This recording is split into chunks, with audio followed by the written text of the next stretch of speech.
6:24. Welcome back to Breakfast Television. Dan Michael-Lay is joining me from WildSafe BC this morning. I'm so pumped you're here because yesterday, when the news was breaking and we were covering it on Breakfast Television, that a young girl had been knocked down, and not attacked necessarily, but knocked down by a coyote. Yeah. My immediate reaction was, how do I protect my kids? How often does this happen? And that's some of the stuff I want to cover today, as well as preventing these kinds of attacks. Yep, absolutely. Can we just ease fears maybe at first and talk about how often coyote encounters actually happen? Yeah, coyote encounters are very, very, very rare. It's usually what will happen is that a coyote will be habituated, meaning it will be getting a food source from somewhere and then will associate people with it.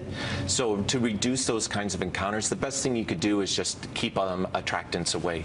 But it's very rare that a coyote will actually see human beings as prey.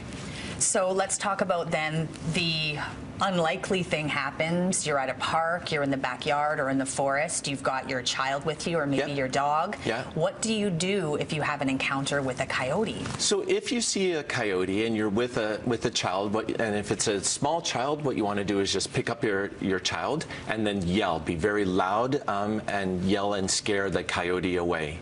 That's the big thing. Be as big as you can. Don't run. Don't turn your back to the coyote. Keep contact with it. If your child is like too big for you to pick up, keep your child in the front, so that way, and you can back away slowly so you can see your child and see the coyote at the same time. Intuitively, what you would want to do is put your child behind you to protect you, but the problem is then you can't see them. So if you're stepping back, you could step on your child, or you don't know what's behind you.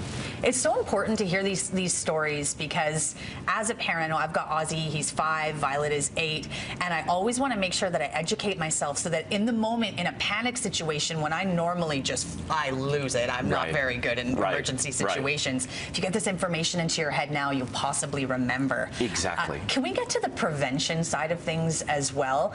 So let's imagine we're living in a neighborhood where there are some coyote dens nearby. How can we work towards us and our neighbors keeping them away from the kids and the pets?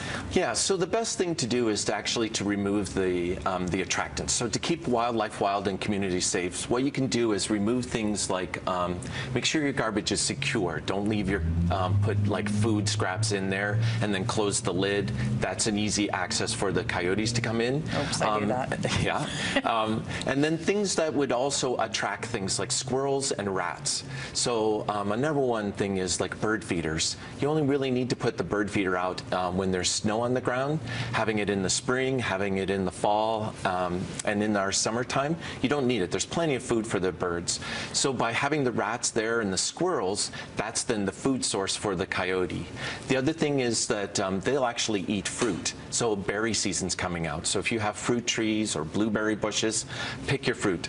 Because again, you don't want the coyotes there, and you also don't want the other animals that would eat the fruit to come after the coyote. I was just thinking about the bird feeder, and my neighbor has a bird feeder. We live in a townhome complex. I thought maybe we could do another segment on BT, how to talk to your neighbors about the things you don't want them to do. Yeah, that's a major part. Is then what happens is usually when those things are coming out, that people just don't know about it. Right. So even like hummingbirds, a hummingbird feeder is a major bear attractant. There's lots of the sugar water that comes from that. So that brings bears in, but people love to see the wildlife. But by feeding wildlife, even inadvertently, is actually a violation of the Wildlife Act. So you can get a $230 fine. No way! Yeah. Well, thank you so much, Dan Michael-Lay from WildSafe BC, joining us this morning.